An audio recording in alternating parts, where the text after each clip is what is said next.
Welcome back, everyone. They're hot, they're sweet, they're sticky. These are my crummy, scrappy cinnamon rolls. Crumbs because we're using crumbs of fabric. Scrappy because we're using scraps of fabric. And cinnamon rolls because I wrap them in a roll and get them ready. Stay tuned for your 4 reasons why you need them.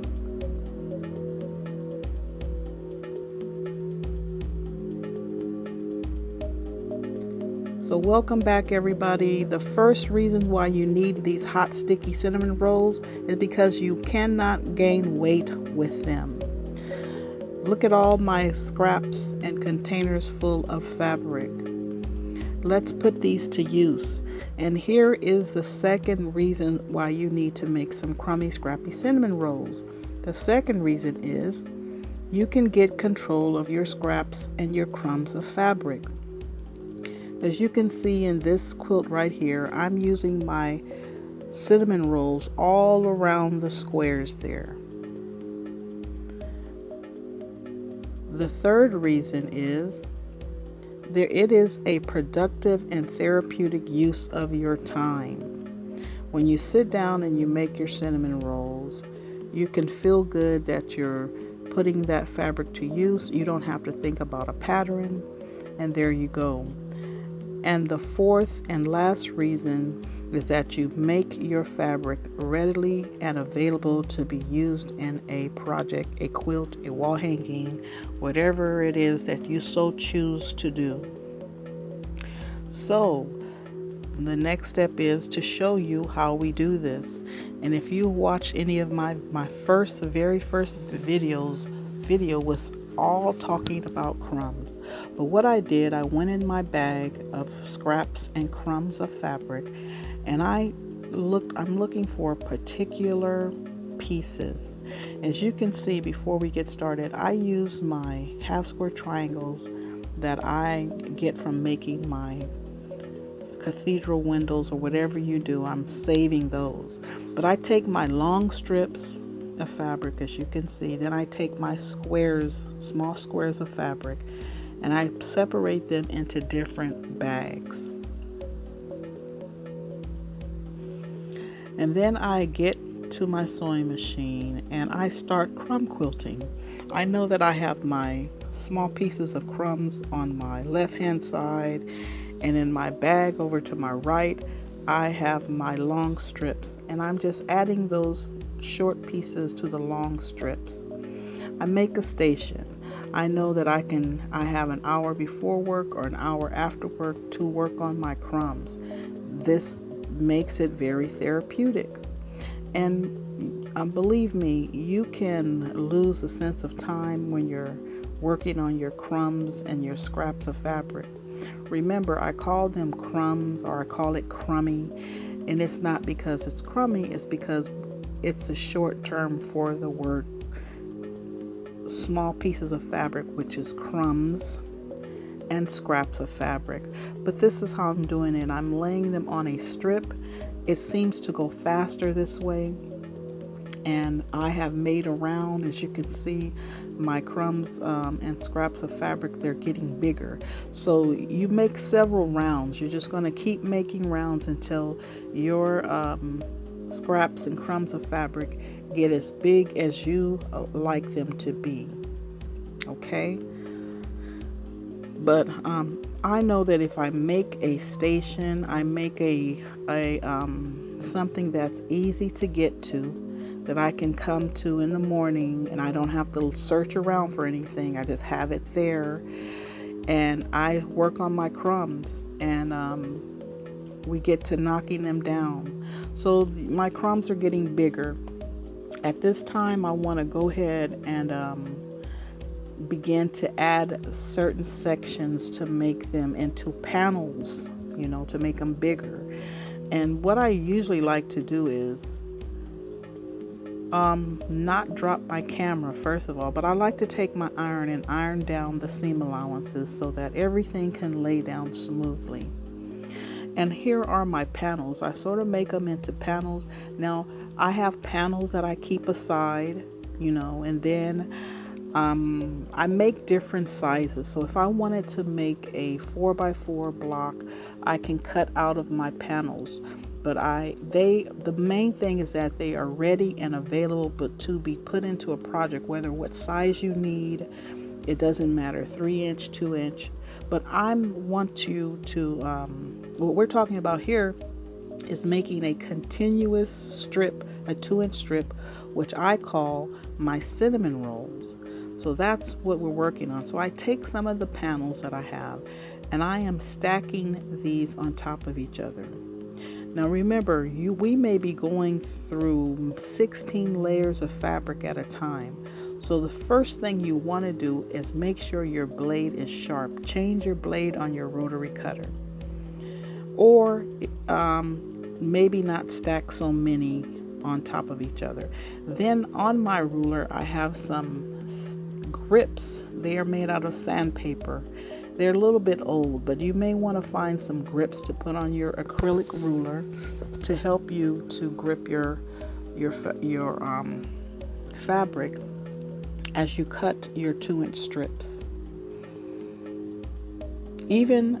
And another thing, you want to stand above your cutting area while you're cutting.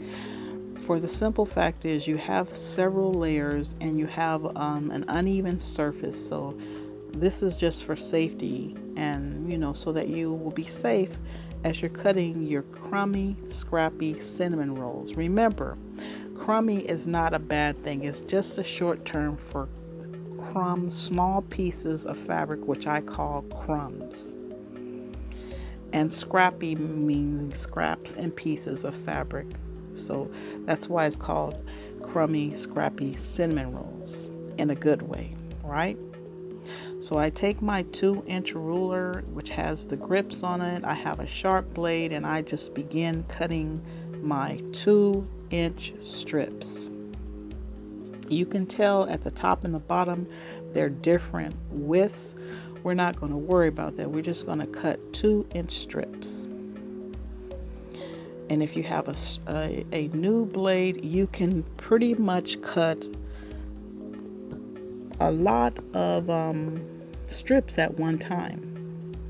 Remember, we're trying to make our hot, sweet, sticky, crummy, scrappy cinnamon rolls that we will have available and ready and available to put into anything, any quilt project or wall hanging. So I'm cutting to the end, and I would tell you to please save all of your scraps of fabric. Now some of the wider pieces on the right side, like that one, I will use to make an improvisational quilt. And here I'm showing you, when you get your strips done, you're just going to sew the right sides together into long continuous strips of fabric, of your crumbs and scraps of crumbs of fabric.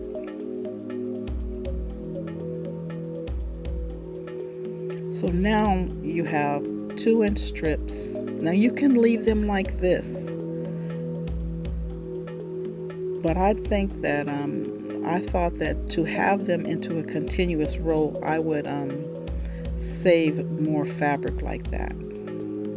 So once you have your strips together, I'm just going to take them to the machine and I'm just going to start attaching strip to each strip, right?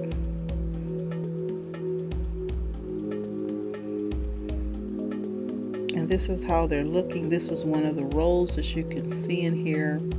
Now if you can decide to put what's the color of strips where you want it to go. You can interchange the colors. Maybe you have too much pink here, you can decide to add it, cut that strip in half and add it anywhere you want along that strip.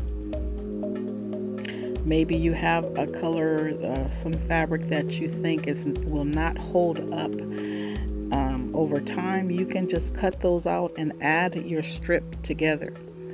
The main thing is that our 4 reasons for making our crummy, scrappy cinnamon rolls is to have this available to work every day or in any time that you have. Usually I work on them before work, an hour before and an hour after, and have them available to be put into a quilt.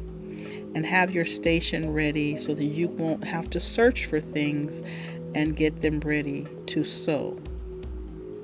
I know that I can just grab a bag. I know that I have short pieces here, and I know that one bag has long strips in the other, and I just sit down and I randomly sew my crumbs and scraps of fabric together. Now I am adding another strip to this long roll that I already have of my cinnamon rolls, and as simple as that, you can just add it anywhere you so please to want to do that. And I'm making sure that I have at least a 1/4 seam allowance. You really want to have a seam allowance because you have a lot of thread cutting, and where you have your stitches may come out. So I would really keep a 1/4 inch seam allowance. That will keep you safe from having any of your stitches come out. Now once I add this to my cinnamon roll, my hot, sweet, sticky cinnamon roll, I'm just going to go ahead and wrap it around. Now I have different sizes. This is a 2-inch. I made a 3-inch cinnamon roll. You can have a 4-inch. This is good and ready for a binding. You choose the width of the cinnamon roll that you want to make. But the fact is that you sat down and you tackled your scraps and your crumbs of fabric, and you have them ready and available to be used, instead of sitting around in bags and boxes and containers, right? Did you get a bite of that cinnamon roll? So I hope you take time to make some crummy, scrappy, hot, sweet, and sticky cinnamon rolls. And if you stay tuned, you will see how I used these particular cinnamon rolls to put and to make my quilt label. So here is a nice video of my cinnamon rolls. You can see some are maybe twisted here and there. I have some Monopoly, I have some flowers, some polka dots, some brown and white flowers, and different fabrics coming together to make a wonderful color visual of colors that are coming together in fabric. Isn't that nice? So if you needed to cut that off, you can cut it off, and you can add a pop of color of your strips anywhere. That's what I think makes this so versatile. And here you go, guys. I have a 3-inch and some 2-inch hot sticky cinnamon rolls, which I call crummy, scrappy, hot and sweet cinnamon rolls. Crummy because we're using crumbs, and scraps because we're using scraps and crumbs of fabric. So please stay tuned. I hope you found this very helpful, but stay tuned for my heat transfer quilt label that I make with my hot and sticky cinnamon rolls. So this is Zara's Calm saying stay tuned and bye-bye for now. And before I go, I just want to say thank you for those who are supporting my channel through Cash App and PayPal. It is very much appreciated, and thank you. And again, stay tuned. I have more videos coming up, but please stay tuned for my quilt label, my heat transfer HTV quilt label using my hot and sweet sticky cinnamon rolls. So this is Zara's Calm saying bye bye for now.